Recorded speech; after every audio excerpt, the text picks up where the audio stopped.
지난주 금요일인 24일이 러시아가 우크라이나를 침공한 지 1년째가 되는 날입니다. 지난주에 우크라이나 한 부부의 사연이 외신을 통해서 세상에 알려졌습니다.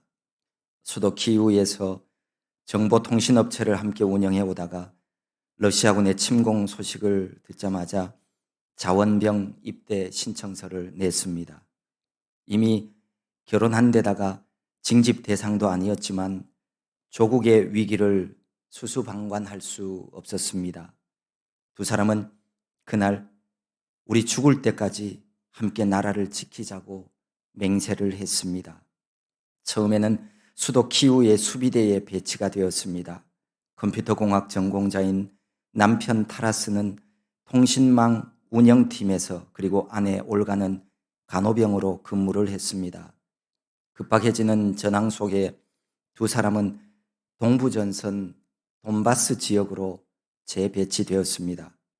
지난해인 6월 18일 오전 두 사람이 속한 수비대는 러시아의 최정예 체첸군과 바그너 그룹 선봉대를 대항하고 있었습니다. 남편 타라스는 최전방 참호 속에 있었고 올가는 지휘부 사무요원이었습니다. 러시아군의 맹공이 이어지자 아내는 손에 기관총을 들고 참호 속으로 달려갔습니다. 수비대장이 만류했지만 남편과 떨어져서 걱정하며 여기 앉아 있고 싶지 않다고 갔습니다. 올가는 참호 속 남편 바로 옆자리에 자리를 잡고 총을 겨누었습니다. 갑자기 엄청난 폭격이 가해졌고 참호 안은 순식간에 아수라장이 되었습니다. 참호 안에 살아남은 자는 절반도 되지 않았습니다. 폭격이 멈추어졌을 때 타라스와 올가는 서로 손을 꼭 잡은 채 숨을 거두어 있었습니다. 두 사람이 만난 것은 8살 때였습니다. 초등학교, 중학교, 고등학교를 함께 다녔고 키이우 대학에 나란히 진학을 했습니다. 대학을 졸업하고 나서 25살이 되던 2016년 두 사람은 결혼했습니다. 뉴욕타임스는 그들은 결혼했고 같이 싸웠고 같은 시간 같은 장소에서 함께 사망했다라고 전했습니다. 부부는 참전한 첫날부터 웹사이트와 SNS를 통해서 전쟁 일기를 썼습니다. 그들이 죽기 전날 마지막 일기에는 이렇게 기록되어 있습니다. 여기 있는 모든 것이 다 좋다. 전선은 아무 이상 없다. 우크라이나에는 영화 편집자, 소설가, IT 기술자, 화가 등 수많은 직업인이 자원 입대해서 조국을 지키고 있습니다. 이번 전쟁에 투입된 우크라이나 병력의 40에서 50%는 단 한 번도 군사훈련을 받은 적이 없는 순수 자원병이라고 합니다. 한 사람의 무모하고 잘못된 선택으로 지금 이 순간에도 누군가의 부모요, 누군가의 아들, 딸들이 하루에도 수백 명씩 목숨을 잃어가고 있습니다. 수십만 명의 사람들이 집을 잃고 삶의 터전을 잃고 사투하고 있습니다. 전쟁은 반드시 멈추어져야 합니다. 어떤 이유와 명분으로도 정당화되어서는 안 되는 것, 그것이 바로 전쟁입니다. 인간이 범하는 죄의 일반적인 성향이 가장 잘 드러나는 형태가 바로 전쟁입니다. 내가 원하는 것을 얻기 위해 누군가에게 아픔과 고통을 주고 심지어는 상대방의 목숨까지 빼앗는 것입니다. 신이 이 세상을 잘못 만들어 놓아서 세상이 힘들고 어려운 것이 아닙니다. 세상의 모든 고통과 아픔들은 결국 인간 스스로가 탐욕과 어리석음 때문에 선택한 죄악 때문입니다.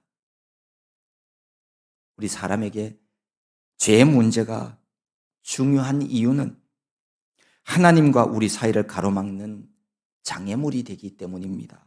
죄는 사람이 거룩하신 하나님과 함께 할 수 없도록 합니다. 그래서 에덴 동산에서 추방당하게 되었습니다. 우리 죄로 인해 독생자 예수 그리스도가 십자가에 달려서 죽도록 했습니다. 그것이 죄입니다. 사순절기는 우리 주님이 왜 죽으셔야 했는지를 생각하게 하는 절기입니다. 나의 죄를 씻기는 예수의 피밖에 없네라며 찬송하며 고백하는 시간이기도 합니다. 하나님의 나라를 소망하는 사람이라면 죄를 멀리하는 자가 되어야 합니다. 죄가 우리에게 중요한 또 하나의 이유는 모든 인간을 불행하게 만드는 근본 원인이 되기 때문입니다. 예레미야 29장에서 이렇게 말씀합니다. 여호와의 말씀이니라 너희를 향한 나의 생각을 내가 아나니 평안이요 재앙이 아니니라 너희에게 미래와 희망을 주는 것이니라.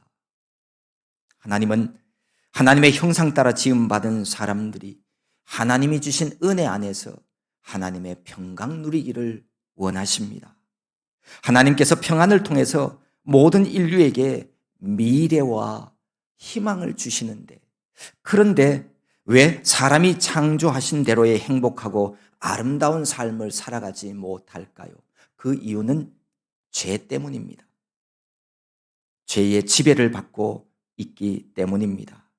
죄는 우리를 굴레 씌워서 죽음과 멸망의 골짜기로 끌고 가기 때문입니다. 죄는 우리의 눈을 멀게 해서 하나님이 우리에게 주신 아름다운 것들을 보지 못하도록 만듭니다. 하나님의 말씀인 성경은 이 죄를 빗나간 화살이라고 설명하고 있습니다. 군사가 활을 당겨서 화살을 쏘는 것은 그 화살이 관역으로 딱 날아가기를 원해서 쏘는 거예요. 근데 그 화살이 빗나갔어요. 목적에서 잘못되었다는 것입니다. 빗나간 화살처럼 하나님의 뜻을 벗어나는 것이 죄라면 빗나간 화살처럼 하나님의 뜻을 따르지 않는 존재가 바로 사탄입니다. 그래서 죄와 사탄은 늘 언제나 함께 합니다.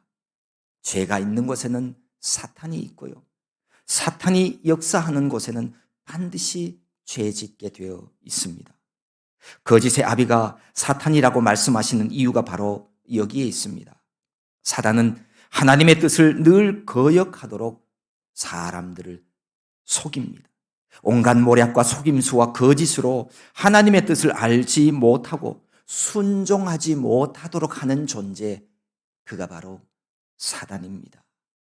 하나님 주신 은혜에 감사하지 못하도록 하고 늘 불평과 불만하도록 만드는 존재입니다. 믿음의 성숙은 이런 사단의 거짓과 속임수를 분별해내는 능력을 가지는 것을 말합니다. 사람이 나이가 먹는다고 해서 어른이 되는 것이 아니듯이 교회 많이 왔다고 해서 믿음의 성숙을 이루는 것도 아닙니다. 참된 믿음의 성숙은 하나님의 뜻을 분별하여서 무엇이 하나님이 기뻐하시는 일인지를 분별해낼 수 있는 능력, 그것이 바로 신앙의 성숙입니다. 악한 영에 속아서 하나님의 뜻을 저버리며 인생을 살아가게 되어지면 결국은 구원 얻지 못한 존재가 됩니다. 우리 모두는 구원받는 백성이 되어야 합니다.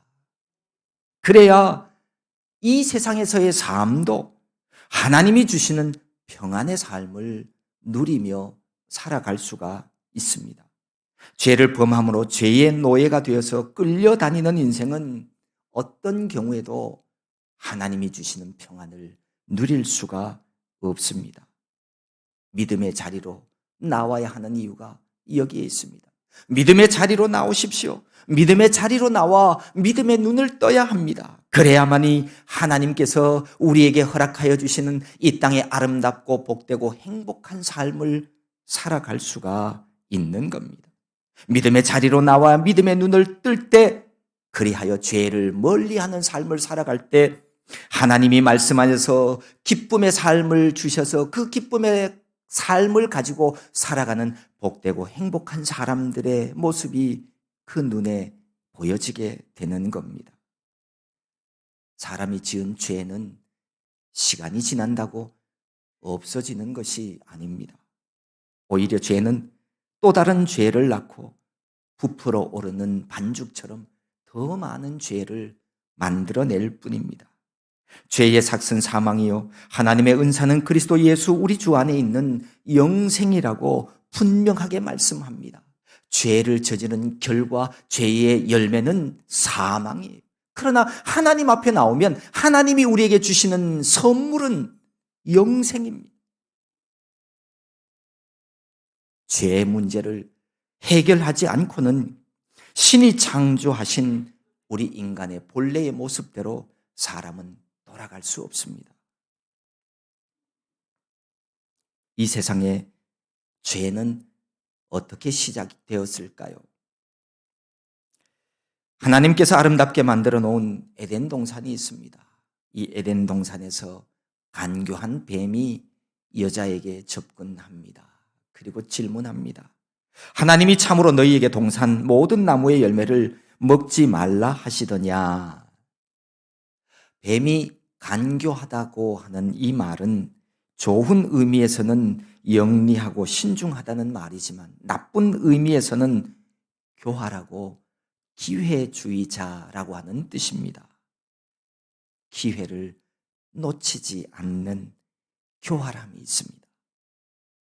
여기 먹지 말라 하시더냐라고 물었는데 이 먹지 말라 하시더냐라고 하는 이 말은 먹지 말라고 한 것이 사실이냐라고 묻는 거예요. 이 사단은요, 하나님이 하시는 말씀을 모두를 다 들었어요. 알고 있어요.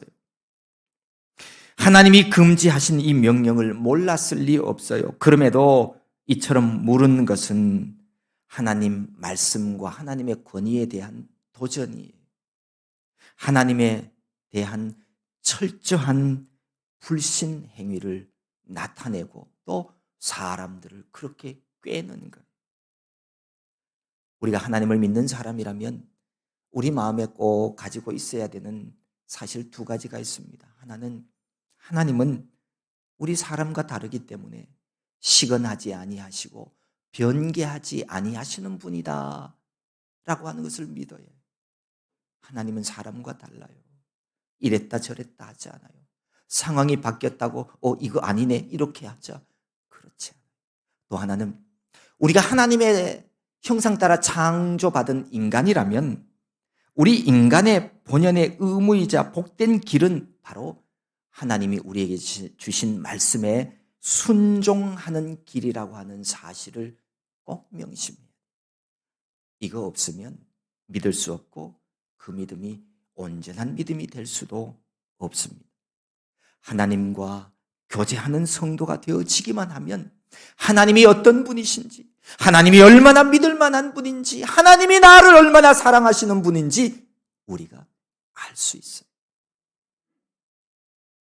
여기 사단이 왜 하필 하와를 유혹의 대상으로 삼았을까요? 그 이유는 여자가 더 연약하며 미혹당할 수 있는 존재라고 하는 사실을 이 사단이 알고 있기 때문입니다. 지혜로운 여인이라면 죄의 유혹의 자리를 피할 줄 알아야 합니다. 유혹은 누구에게나 장담할 수 없는 함정입니다. 특별히 여인이라면 이 죄의 유혹에 피할 수 있는 지혜자가 되어야 돼요. 성경에 보면 하나님께서 말씀 속에서 남편들아 그러면서 남편들을 향하여서 내 아내가 연약한 자라고 하는 사실을 알려주시면서 더욱더 사랑하라고 말씀하고 있습니다. 뱀의 질문을 받은 여자가 대답합니다. 2절 말씀에 보면 동산 나무의 열매를 우리가 먹을 수 있으나 동산 중앙에 있는 나무의 열매는 하나님의 말씀에 너희는 먹지도 말고 만지지도 말라. 너희가 죽을까 하노라. 이렇게 하셨다는 거예요. 여자는 하나님이 하신 말씀을 그대로 말하고 있지 않습니다. 우리 앞에 2장 16절 17절을 보십시오. 거기에 보면 하나님이 하신 말씀이 분명하게 기록되어 있어요. 여호와 하나님이 그 사람에게 명하여 이르되 동산 각종 나무의 열매는 내가 임의로 먹되 17절 선악을 알게 하는 나무의 열매는 먹지 말라. 내가 먹는 날에는 반드시 죽으리라 라고 하나님이 말씀하셨어요. 먹지 말라고 하셨는데 먹지도 말고 만지지도 말라 이렇게 좀 과장하기도 하고 먹는 날에는 반드시 죽으리라 하셨는데 여자는 너희가 죽을까 하노라 이렇게 하나님의 말씀을 변형하기 시작합니다. 유혹은 시험은 죄는 하나님의 말씀을 바르게 받아들이지 않을 때부터 문제가 되는 거예요. 하나님의 말씀은 더하지도 말고 빼지도 말아야 해요.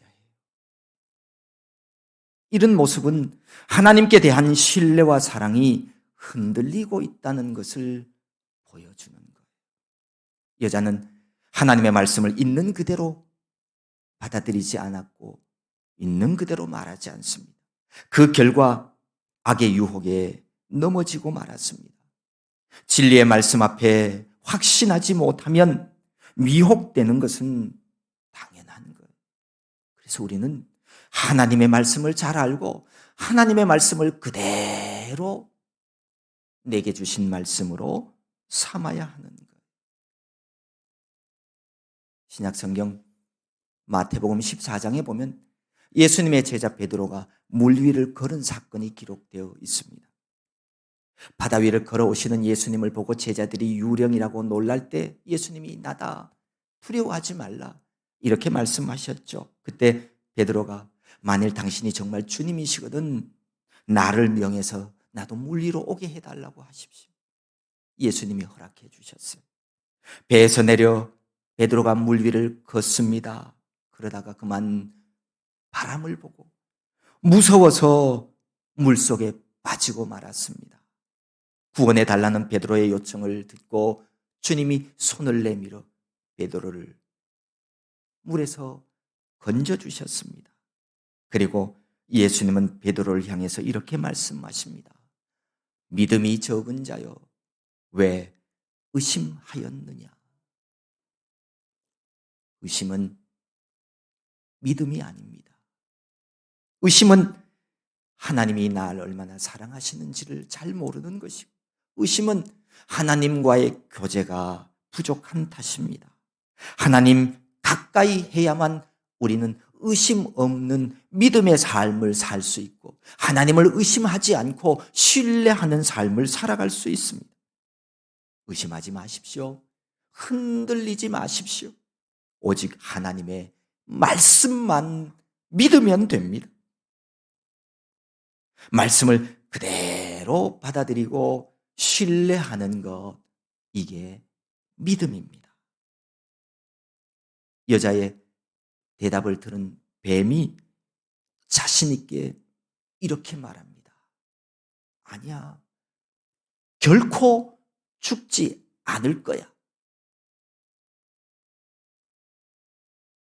반드시 하나님은 죽는다고 말씀하셔 주셨는데 하나님의 뜻에 정면으로 도전하는 거예요.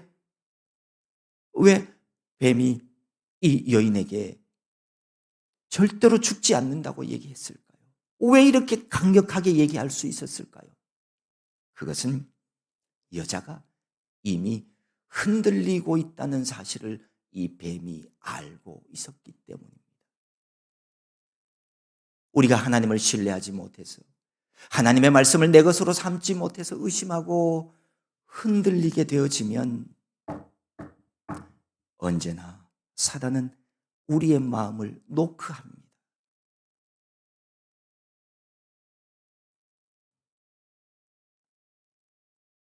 죄는 하나님의 말씀을 신뢰하지 못할 때 죄는 시작이 되어집니다.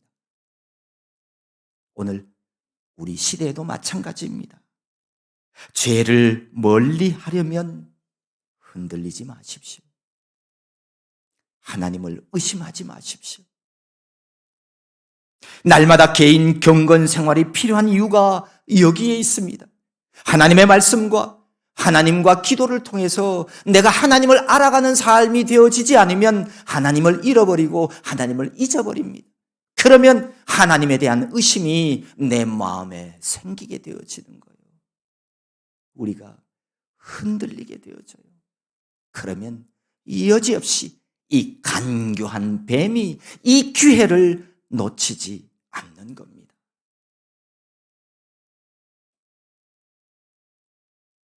하나님의 절대 명령을 거짓으로 바꾸는 존재가 바로 뱀이라고 표현되어져 있는 사단이에요. 요한복음의 8장에서 예수님께서 사단의 거짓된 속성을 아주 정확하게 말씀하신 것이 있어요. 너희는 너희 아비 마귀에게서 났으니 너희 아비의 욕심대로 너희도 행하고자 하느냐? 그는 처음부터 살인한 자요, 진리가 그 속에 없으므로 진리에 서지 못하고 거짓을 말할 때마다 제 것으로 말하나니 이는 그가 거짓말장이요 거짓의 아비가 되었음이라. 모든 거짓은 사단에게 속한 것입니다. 모든 거짓은 하나님의 뜻에 불순종하게 만드는 것이 목적입니다. 성경의 마지막 책 요한계시록에 보면 우리가 거짓말하는 자가 되지 말아야 될 것을 분명하게 말씀합니다. 요한계시록 21장 8절은 이렇게 말씀합니다. 그러나 두려워하는 자들과 믿지 아니하는 자들과 흉악한 자들과 살인자들과 음행하는 자들과 점술가들과 우상숭배자들과 거짓말하는 모든 자들은 불과 유황으로 타는 못에 던져지리니 이것이 둘째 사망이라. 거짓말하는 자는 구원받을 수 없습니다. 우리는 거짓을 멀리하는 자가 되어야 합니다. 사람이 죄의 유혹에 넘어가는 원인 중에 또 하나는 사람이 하나님처럼 되려고 하는 마음 때문입니다. 5절을 보십시오. 너희가 그것을 먹는 날에는 너희 눈이 밝아져 하나님과 같이 되어 하나님처럼 될 수 있다는 속임수에 넘어가서 하나님같이 되려고 하는 인간의 마음, 이게 문제예요. 이것이 죄를 불러옵니다. 뱀의 말처럼 피조물인 인간이 하나님과 동등한 위치에 설 수 있다고요? 아니요. 절대로 그럴 수는 없습니다. 우리가 하나님을 믿는다면, 우리가 하나님을 안다면 하나님처럼 되려고 하는 마음 갖지 마십시오. 내가 하나님처럼 누구를 판단하고 내가 하나님처럼 누구를 정죄하고 내가 하나님처럼 이런 사람 구별하지 마십시오. 그것은 하나님이 하시는 일이에요. 우리는 그저 하나님이 우리를 사랑하시는 그 사랑 가지고 품고 사랑하며 살아가는 거예요.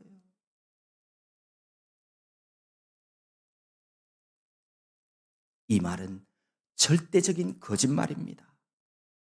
이게 거짓말이라고 하는 사실, 이 뱀이 한 말이 거짓말이라고 하는 사실, 오늘 이 아담과 하와가 선악과를 따먹고 난 이후의 결과를 보면 알 수 있습니다. 하나님과 동등하게 되기는커녕 오히려 그들의 순전했던 영안이 어두워졌을 뿐입니다. 뱀의 거짓 유혹에 속아 넘어간 여자의 눈에는요, 하나님이 금하신 이 열매가 다르게 보여요. 오히려 좋게 보입니다. 여자가 그 나무를 본즉 먹음직도 하고 보암직도 하고 지혜롭게 할 만큼 탐스럽기도 한 나무인지라. 선악과가 원래 이랬다는 얘기가 아니에요. 탐욕의 눈으로 바라보았기 때문에 그렇게 보였다는 뜻입니다. 그러니까 보암직도 하고라고 하는 이 말은 육체의 안목과 정욕에 사로잡혀서 허상을 보고 느낀 것을 표현한 말이에요. 사람이 죄 짓는 자리에서 빠져나오지 못하고 죄악의 삶을 살아가는 이유가 있습니다. 우리가 보기에는 저 사람 도대체 왜 저럴까? 아니, 왜 저런 삶을 살지? 바보처럼 왜 저렇게 살지? 왜 저기에 얽매여 있지? 왜 하나님이 주시는 평화를 누리지 못하지? 왜 하나님의 뜻대로 순종하지 못하지? 라고 말하는데, 그런데 상대방은 거짓의 아비인 사단에게 속아서 올바른 실상을 보지 못하고 있기 때문이에요. 허상을 보고 있기 때문에 그게 좋게 보이는 거예요. 그래서 자기가 탄 열차가 절벽을 향해서 내리꽂고 있는 것도 알지 못하고 그냥 거기에 머물러 있는 거예요. 세상에서 사람들이 자랑하는 모든 것 좋아 보이지만 그게 진짜 사람인 우리에게 좋은 것이 아닌 것이 대부분입니다. 내가 그것을 소유하면 내가 이 세상에서 성공한 사람 같아 보이고 내가 그것을 가지면 사람들이 나를 존중하고 존경하고 우러러볼 것 같은 생각을 가집니다. 재물이나 인기나 명예나 다 여기에 속한 것입니다. 먹음직도 하고 보암직도 하고 지혜롭게 할 만큼 탐스럽게 보여집니다. 하지만 실제는 아니에요. 그렇지 않다고 성경은 말씀합니다. 거짓인 아비 사단이 우리를 속여서 한평생 그런 일에 눈독 들이게 만들고 그런 일에 올인하게 만드는 이유는 하나님의 아들 독생자 예수 그리스도 우리에게 보내어 주신 구원자를 가까이 하지 못하도록 하기 위함입니다. 사람이 이 땅의 삶을 살아가면서 필요한 것, 우리 서로 사랑하면서 살아가는데 필요한 것들은 사실 그렇게 많지 않아요. 그 이상은 욕심이요, 탐욕입니다. 욕심은 죄를 낳고 죄는 인간을 영원히 파멸하게 만듭니다. 사람에게 필요한 것은 반짝반짝 빛나는 금이 아니라 영생입니다. 하나님은 인간을 영생하는 존재로 만드셨어요. 예수 안에만 부활을 통한 영생과 회복의 길이 있습니다. 예수님께서는 우리가 이러한 죄악에 빠지는 것을 아주 엄격하게 경고하십니다. 마태복음 5장에 보면 예수님이 이렇게 말씀하셨습니다. 만일 내 오른눈이 너로 실족하게 하거든 빼어내버리라. 내 백체 중 하나가 없어지고 온몸이 지옥에 던져지지 않는 것이 유익하며 또한 만일 내 오른손이 너로 실족하게 하거든 찍어내버리라. 내 백체 중 하나가 없어지고 온몸이 지옥에 던져지지 않는 것이 유익하니라. 우리가 참된 생명 얻기를 원하거든 단호히 죄의 시작점을 잘라버리십시오. 신앙은, 믿음은 결단하는 겁니다. 왜 하나님 앞에 가까이 오지 못합니까? 왜 영생의 길을 걸어가지 못합니까? 왜 멸망의 길에서 나오지 못합니까? 결단하지 못하기 때문입니다. 믿음은 결단하는 힘입니다. 오늘 6절 말씀에 보면 여자가 그 열매를 따먹고 자기와 함께 있는 남편에게도 주매 그도 먹었다 기록합니다. 여기 따먹었다는 거예요. 인간이 죄의 주체라고 하는 사실을 정확하게 하나님은 우리에게 알게 해 주십니다. 뱀이 나를 죄짓게 한 게 아니에요. 인간 스스로가 자기 손으로 하나님 금하신 일을 행한 거예요. 죄를 다른 존재에게, 다른 사람에게 전가하는 일은 죄에 대한 책임 있는 자세가 아닙니다. 그런 생각을 가지면 누구도 하나님 앞으로 나올 수 없어요. 회개할 수 없어요. 뱀이나 사단을 탓하지 마십시오. 내 죄는 내가 선택한 거예요. 내가 지은 죄는 내가 범한 죄악이에요. 내 책임이에요. 내 아내도 내 남편의 탓도 아니에요. 내 이웃의 탓도 아니에요. 다 우리 스스로가 선택한 일입니다. 여기 보면 남편에게도 주매 그도 먹은지라. 이 말씀을 보면서 여자가 문제예요. 아내가 문제예요. 이렇게 탓하는 못난 남자들도 있어요. 남편인 아담조차 아내를 탓해서는 안 되는 거예요. 왜냐하면 이 아담도 하나님이 말씀하신 거 다 들었고, 또 여기 뱀이 여자를 유혹할 때도 이 내용을 보면 같이 있었어요. 여기 나오는 내용, 너희들, 너희 다 아담과 하와가 같이 있었어요. 아담은 옆에서 잘못 이야기하고 있는 여자의 잘못을, 야, 왜 그래? 그렇게 하나님이 말씀하시지 않았잖아. 바로 잡고 이끌어야 될 책임이 있는 사람이었어요. 그럼에도 자신이 선악과를 받아 먹은 것은 분명 자기 의지로 여자의 범죄에 자기가 동참한 것이, 어디 이게 여인 탓입니까? 조심하십시오. 죄는 강력한 전염성이 있어요. 그래서 죄 짓는 자리에 있으면 나도 죄 짓게 되어 있어요. 우리의 삶의 자리가 어디인가? 그거 참 중요합니다. 죄 짓는 사람들과 함께 있으면 나도 죄 짓게 되어 있어요. 하나님이 주신 평강과 은혜의 사람들이 살아가는 곳에 있으면 나도 하나님의 은혜를 누리며 살아갈 수 있어요.